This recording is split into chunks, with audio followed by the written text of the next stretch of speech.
Hello, everyone, and welcome to this next video.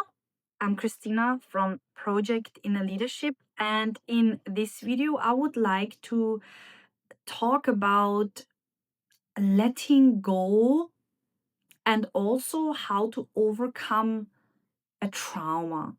I mean, Project Inner Leadership is not about overcoming traumas, but yeah, somehow it is about that as well because we all deal with traumas, right? Like, as I've mentioned in one of my last videos, even though you had a really maybe good childhood or nice life or whatever, you are still going to have traumas because trauma is not something that is not only something that happens to us in this life.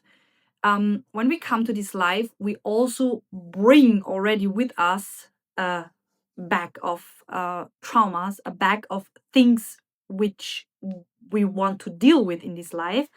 And also, trauma gets passed generation by generation. And if a certain generation doesn't look into that trauma, it gets passed on to you. So, whatever you deal with, and you don't look into it and solve it, you will pass on to your children. And I think that's something really important to know as a parent because I don't know if you have children, but I have a child, and I see it as my responsibility to to be able to deal with my stuff because I don't want certain things to get passed on to my child. And also because I want to have an easy life, a comfortable life, and I want to be in my creatorship, and trauma can really block you from creating the life that you want to have. And that's why it's so crucial to look into trauma. Um we always hear when we struggle with something, um, like from our past, we struggle with certain emotions, then people or even psychologists, therapists, they like to say, move on with your life, let it go. You can be over it. It's past. Let it go, you know? And that's easier said than done because many of us cannot let go of certain things.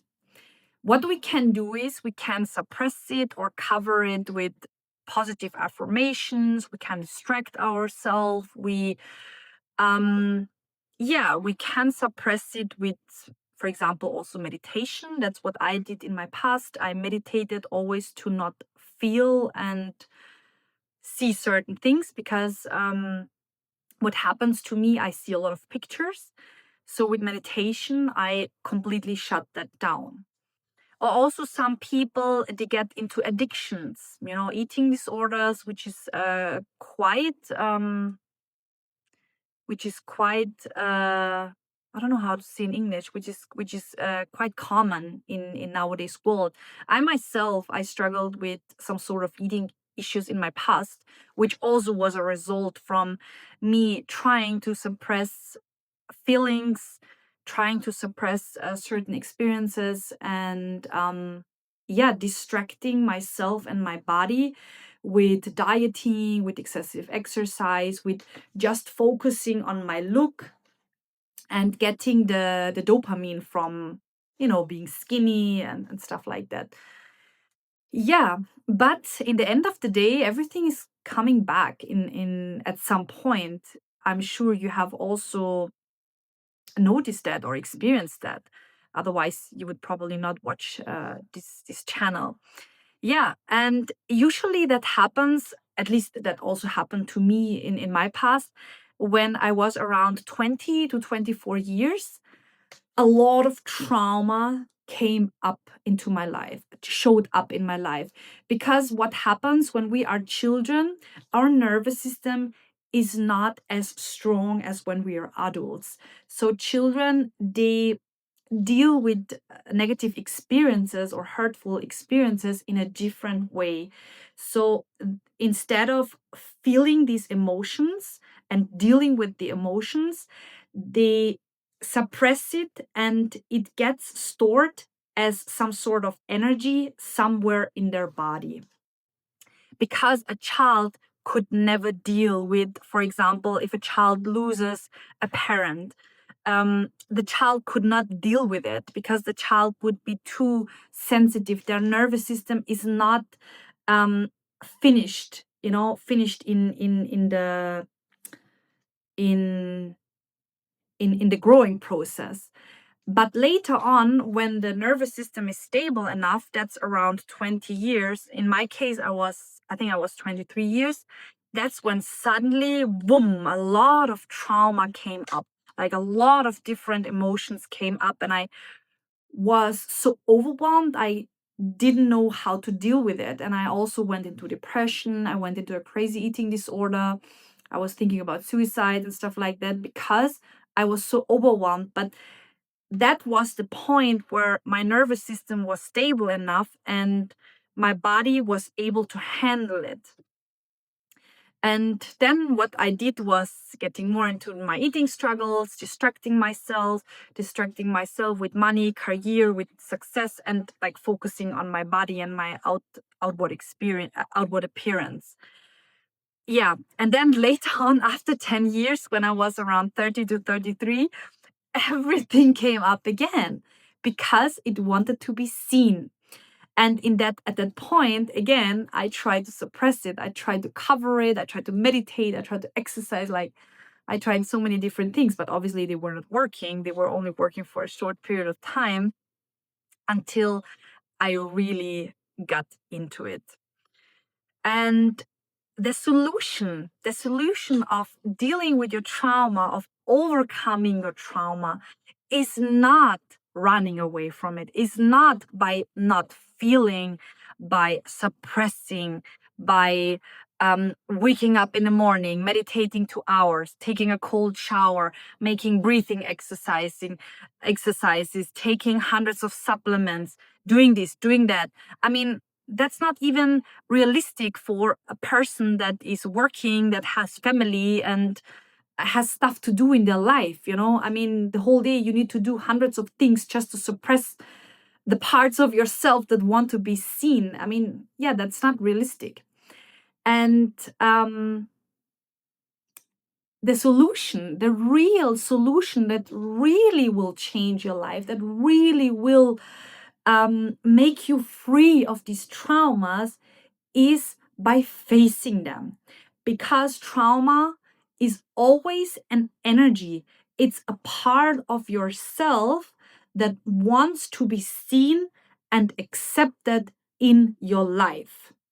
And saying, let go of your trauma, let go of your past experience, simply doesn't work.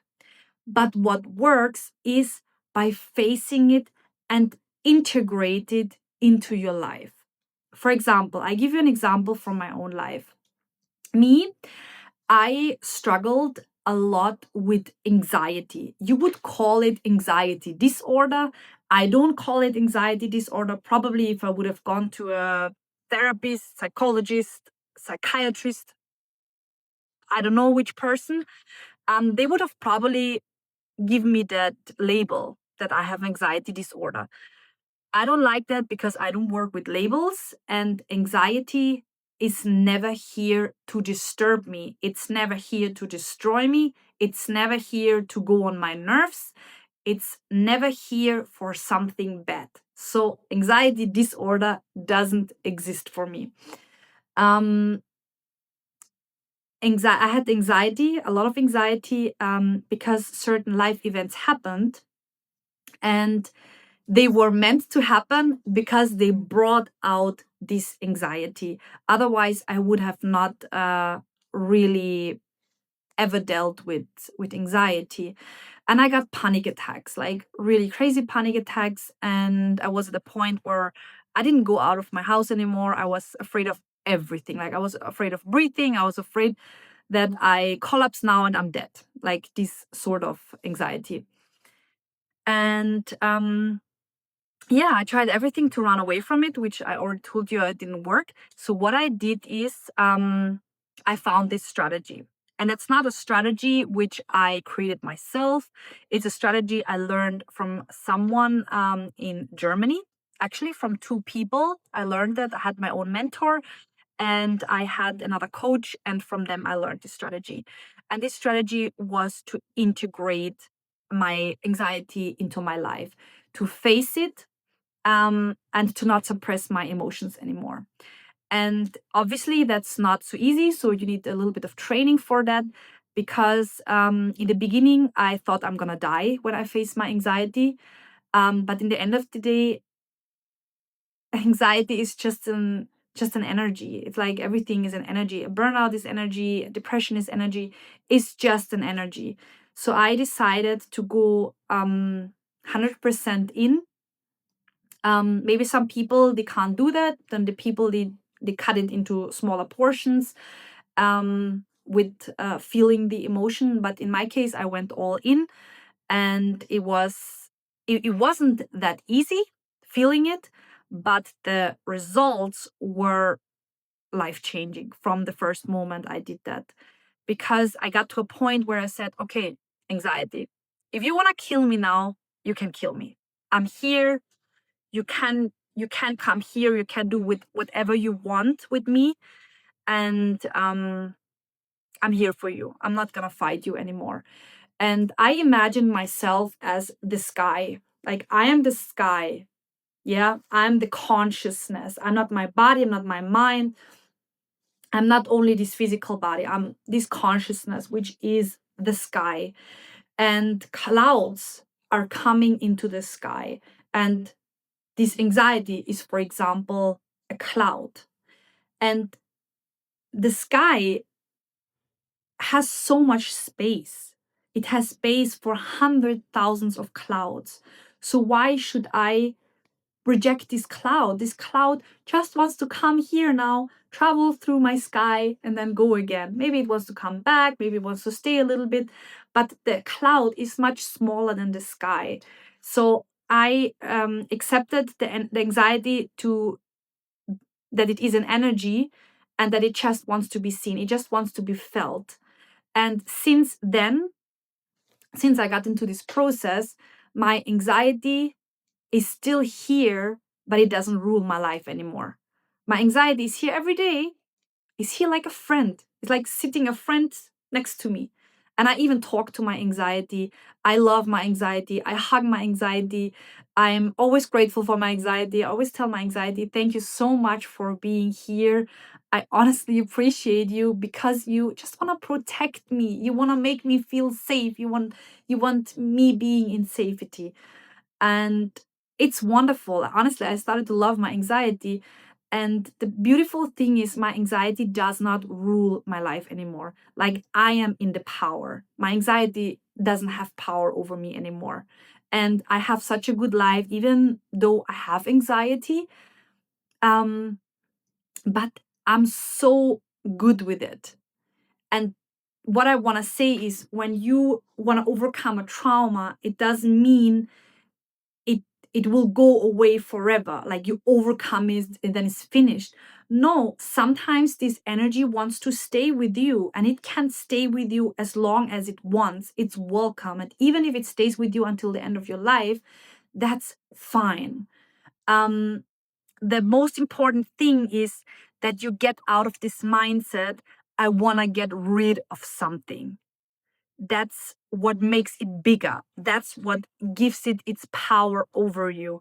But once you get into this acceptance, you get into, okay, it's here. That's fine. I love you. I welcome you. You can be here as long as you want. And then the game changes completely. And then you will also see that actually this trauma or this negative emotion, this energy, is your biggest door to your life creation, to the life that you want to create, and to your biggest power, you know, because then you become unstoppable.